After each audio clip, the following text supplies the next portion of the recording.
Hello and welcome. You're on Strat News Global and I'm Nitin Gokhale. Today we launch a new series, Strategic Insight, in association with the United Service Institution, India's oldest think tank located in New Delhi.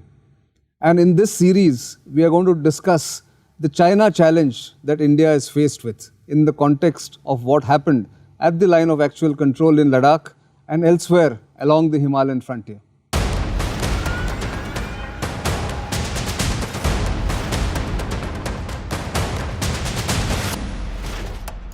So, Strategic Insights first episode, I'm delighted to join Lieutenant General Devraj Ambu to my left, former Vice Chief of the Army Staff, also former Co-Commander at Tejpur, the 4 Corps that is located there. And to my right, Major General Rajiv Narayanan, who is the Head of Strategic Studies and Simulation at the USI. Both are China specialists, have dealt with China at various levels and have actually a ground experience of what happens on the land boundary with China and how to deal with the PLA. So let me first turn to General Anbu, who retired as Vice Chief of the Army in 2019 and as I said has had experience both in Sikkim and Arunachal Pradesh besides being the Northern Army Commander. General Anbu, in the context of what we are seeing or have seen at the LAC in Ladakh, there is a view that Ladakh was just a diversion and the main challenge may come in Arunachal Pradesh where in 1962 the main battle took place in the Kameng sector.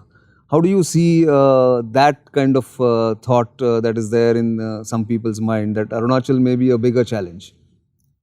Nathan, if you look at the entire northern front, apart from the interest of Aksai Chin for China in eastern Ladakh, I feel one of the very, very important objective that he's looking at is Tawang. It's very politically sensitive and very important. If at all anything happens and he's looking at any one objective that he needs to take, then it's going to be Tawang. So therefore, we need to be prepared all across.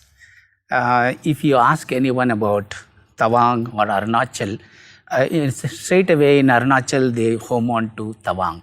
And it's because of two things. One is the monastery that's there, which is the oldest monastery, and it has got one of the links to the Tibetan form of Buddhism, and it's the largest one, Gelugpa sect, which is practiced there in Tawang Monastery. The other is, of course, the 1962 war. See, one of the major offensives out of the 3 came in Tawang sector, and it came from 3 directions. Correct. So it's very important, the other being in Lohit Valley and in Trishul sector. Sure. In fact, since you commanded 4 Corps, which is based in Tejpur, which also took part or sort of was hastily raised pre-1962 in October when the conflict began.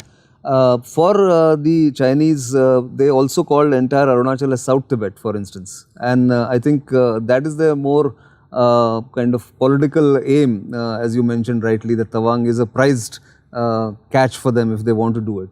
So in that sense, what is our strategic challenge there? Because in 62, I can understand our forces, while they were gallant and brave, they were not equipped or even acclimatized. How things have changed there, if you can give us some idea as far as Indian Army is concerned. Yeah, Nathan, before I go to that, a little bit on the history. I know everybody knows about it. Till about mid-80s, Tawang was, entire Arunachal was not on the cards of the China. They were only looking at Ladakh and Aksai Chin. And McMahon line, they were quite comfortable to bargain with the status quo in Aksai Chin. It's only post that the interest in Tawang started. And very distinctly in 2006, when the president came and the 4-5 days before the visit, the ambassador from China to India made a very clear statement claiming the entire Arunachal, not only Tawang. So they made it very clear that they have an interest in Tawang and entire Arunachal. They claim about 90,000 square kilometers, but otherwise it's about 84,000 square kilometers, of which they have a claim of about 65,000. How it has changed from then to now, is the question that you asked Yes. me. Beyond Bomdila, there was no track. You really had to walk up in mules and things like that to Jhang, and then foot it all across to whether opposite in Namkachu or in Bumla or anywhere in the same. Right. The communication now has tremendously improved. As you know, Nitin, you a couple of days back, you covered the infrastructure in Tawang sector. Right. You covered the backbone infrastructure. Is absolutely, I totally take it, whatever you mentioned. I think we just need to wait for end of this year or probably next year end. The Sela tunnel would be in place, and the double laning of the BCT, Balipara, Chardwar, Tawang. So that will also be in place. Once these backbone infrastructure is in place, and within the Tawang Ball, quite a bit of work has gone in, both in the internal communication and also defense related structures. The biggest problem in Tawang is, if you look at the map of Arunachal Pradesh, it's from north to southwest. And this is at one corner, southwestern corner. And since the time the Tawang became a district in 84, carved out from the West Kameng, you see it's a very small area, just anything ahead of the Sela Massif comes under Tawang district. The southern and the western part of the Tawang district rest on the eastern boundary of the Bhutan. Correct. It's a north where it's open, and east is beyond the Sela is with the West Kameng. So it's a very important thing. And to reach this, you have to cross series of ridges, before you reach. If I have to say, there are three distinct ones. The Nechifu Ridge, which is almost about 10,000. Then you go down to about Tenga River. It's about 3,000 feet. Then again you climb up to Bomdila, which is again about 8,500 odd feet. Then again you go down to Dirang, Yes. which is again about 5,000 feet. Correct. Then you climb to the Sela Massif, which is about 13,700 feet. Yes. Then you go down to the Jhang and the Jhang Falls, famous then Jhang you Falls. climb to It is Tawang. again 5,000. Then you get to Tawang, it's about 9,000 feet. Then from there you lug all the way to Bumla, which is about 15,300 feet, Sure. You see the treacherous this thing. But in all this, it also has a positive. If you look at the height of Tawang, Bumla, which is 15,300 as I mentioned, and Sela Massif, it's about 13,700.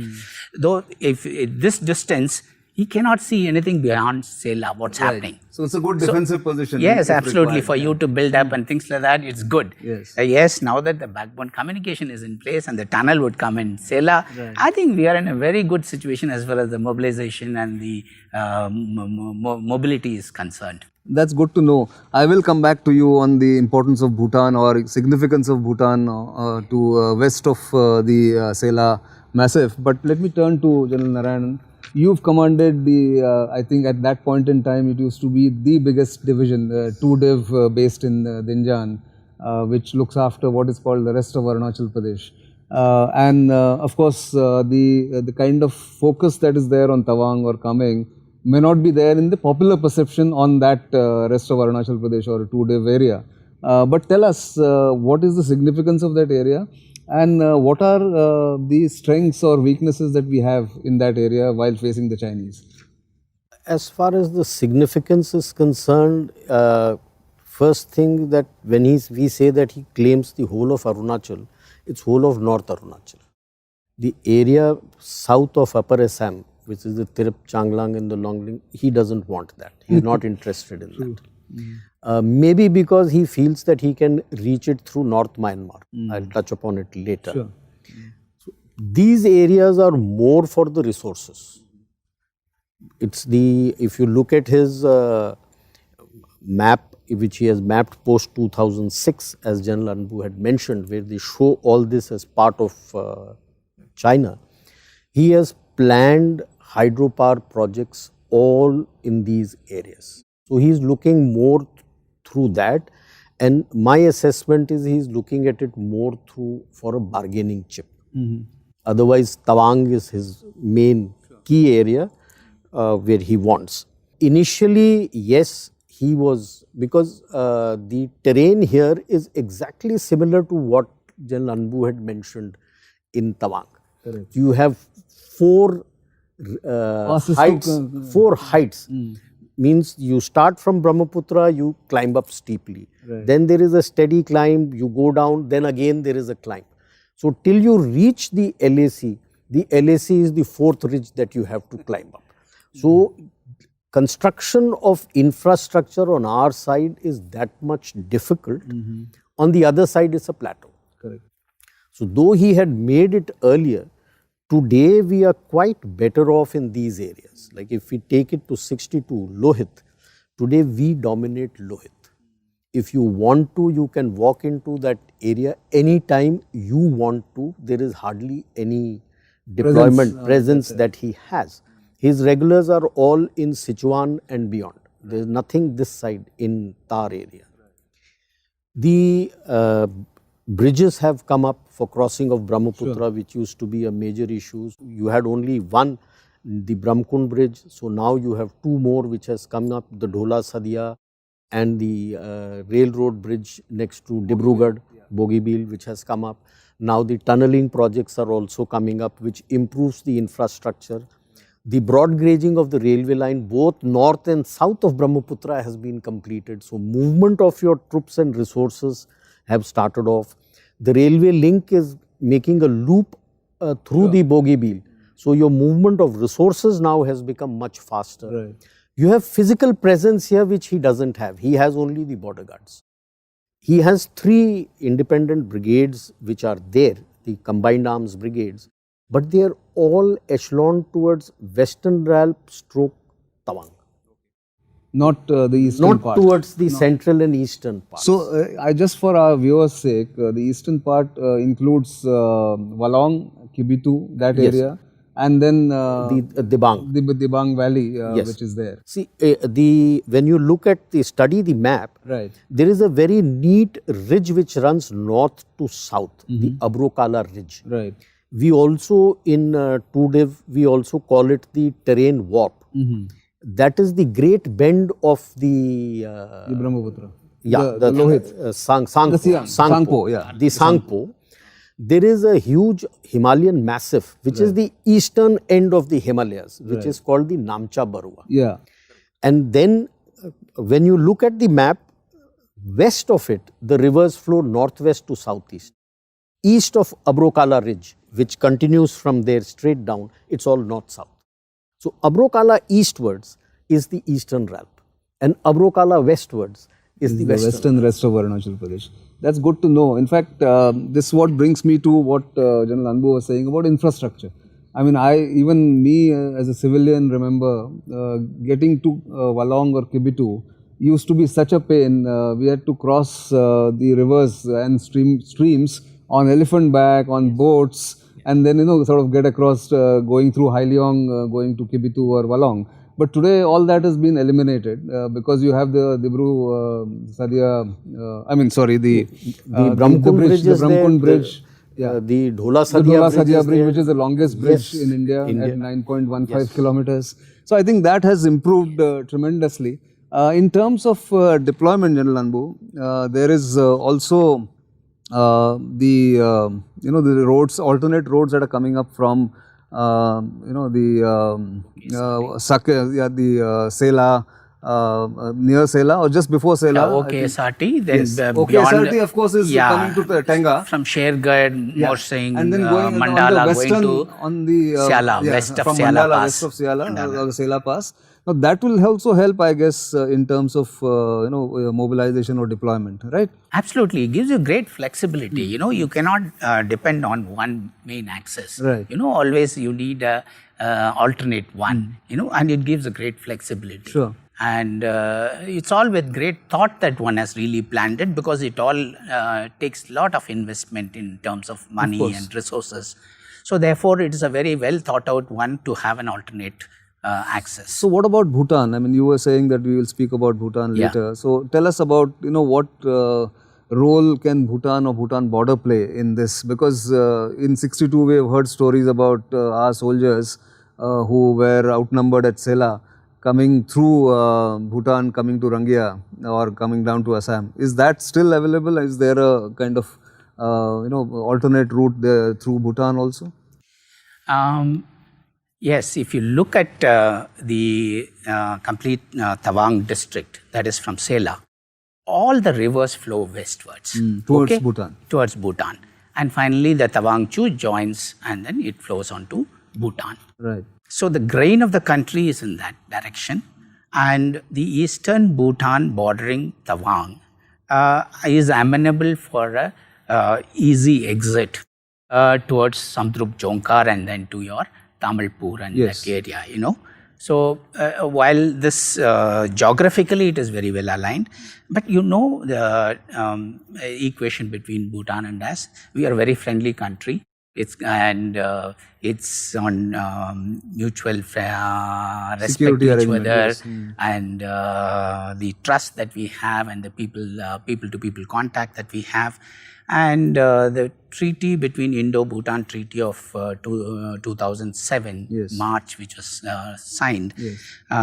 in Article 2 it very clearly states that neither of the country will use their territory for any activity which impinges on the national security and national interest.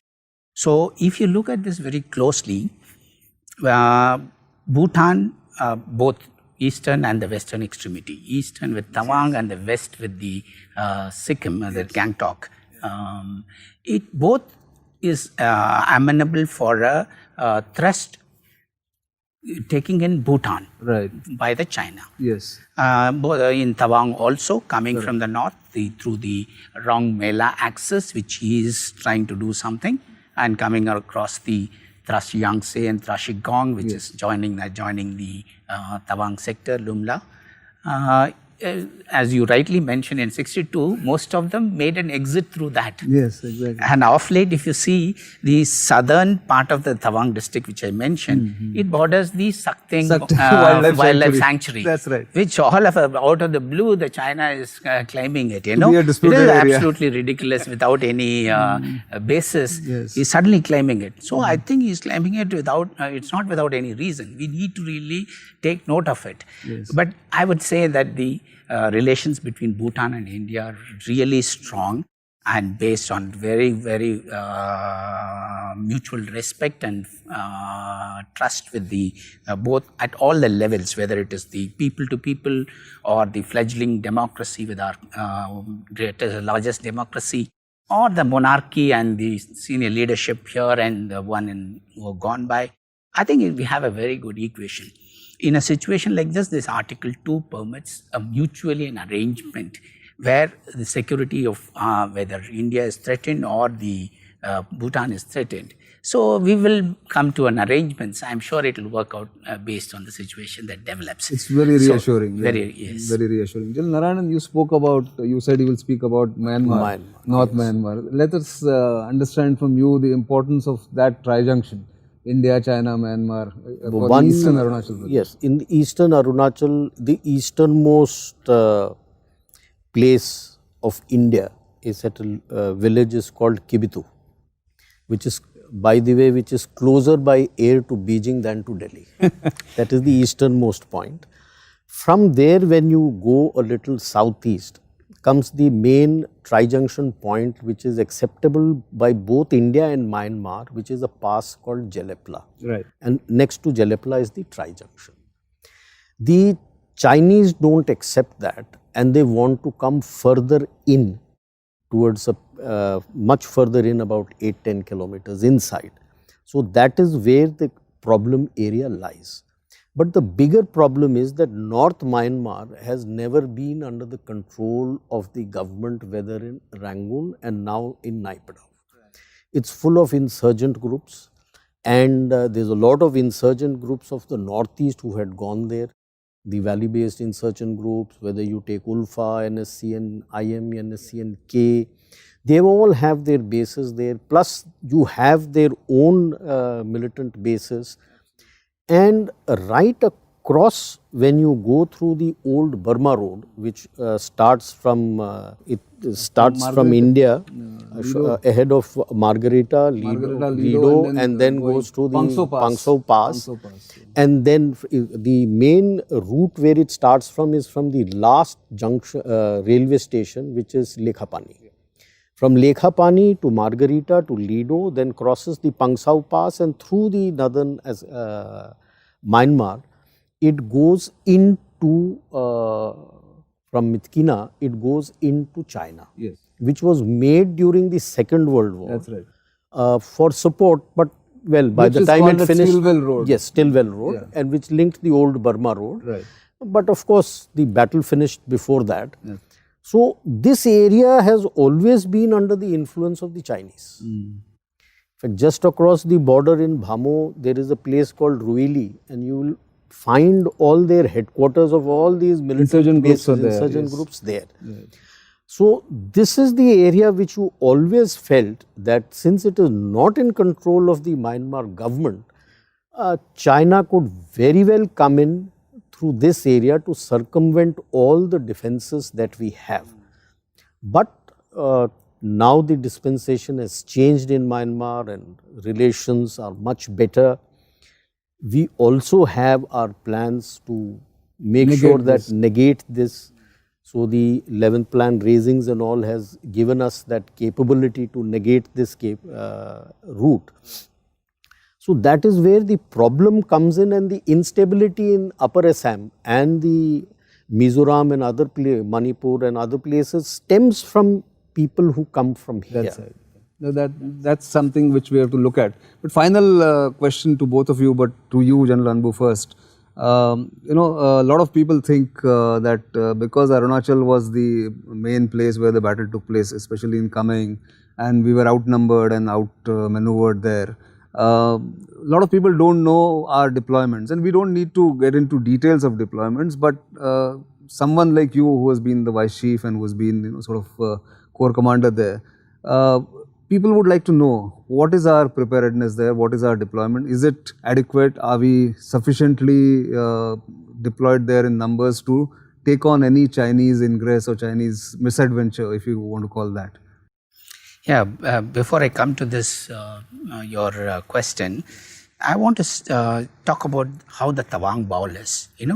You have the Tawang Chu at the south, Nyamjang Chu to the west, where in 62 he had come down, and on the east is the Mago Chu, which comes down from Tulungla. Right.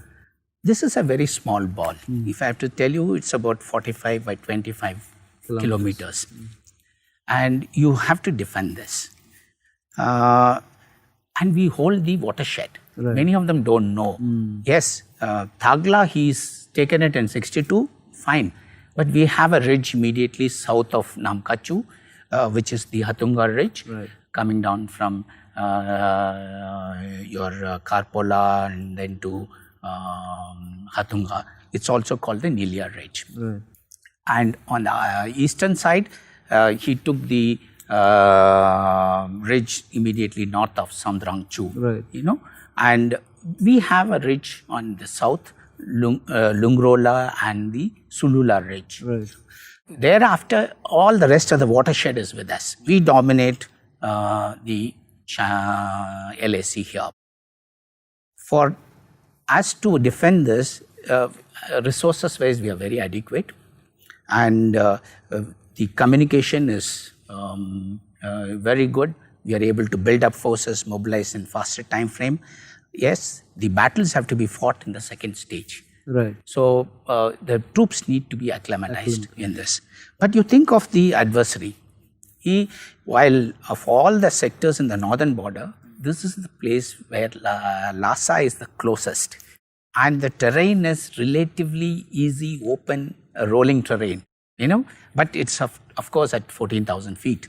So he comes from Lhasa to Shannon, that's on the Sangpo River, and then he comes down south approaching the Tawang sector.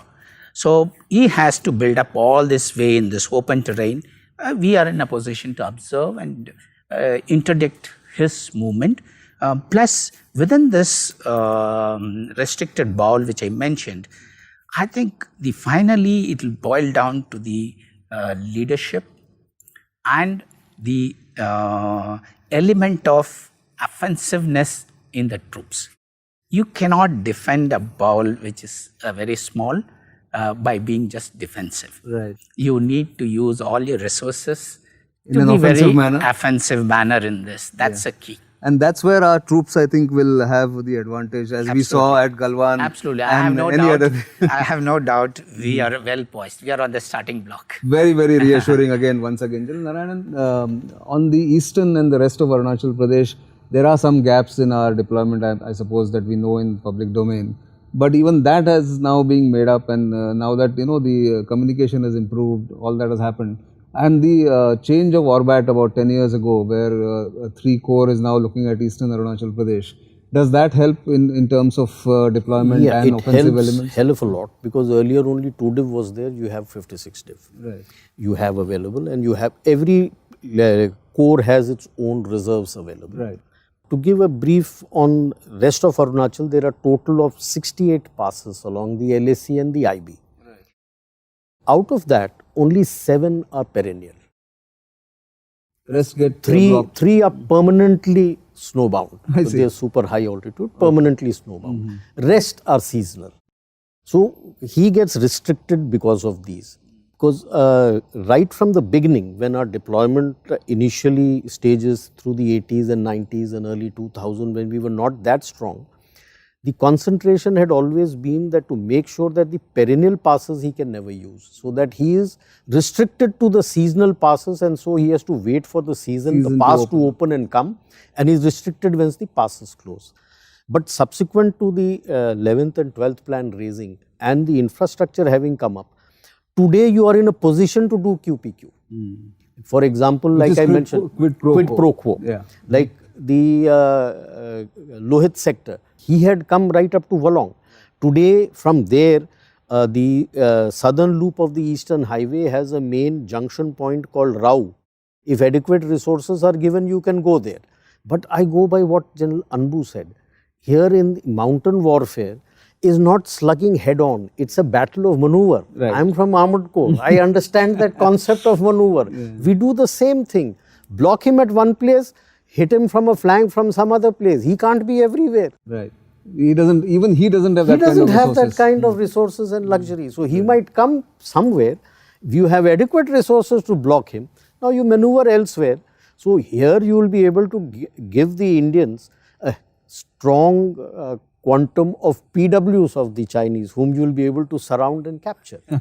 That's good to know. So 58 years after the 1962 war, and of course in the wake of what new tensions that we see with China along the LAC, both in Ladakh and in some parts of Sikkim, we have from 2 very experienced people who have dealt with the troops on the ground, have led Indian troops on the ground, a very reassuring picture of what India is capable of, not just holding its own in those areas of Arunachal Pradesh, but also giving as good as it gets to the Chinese if a conflict begins or is initiated by the Chinese in coming years or coming a decade or so. So on that note, I want to end this episode of Strategic Insight.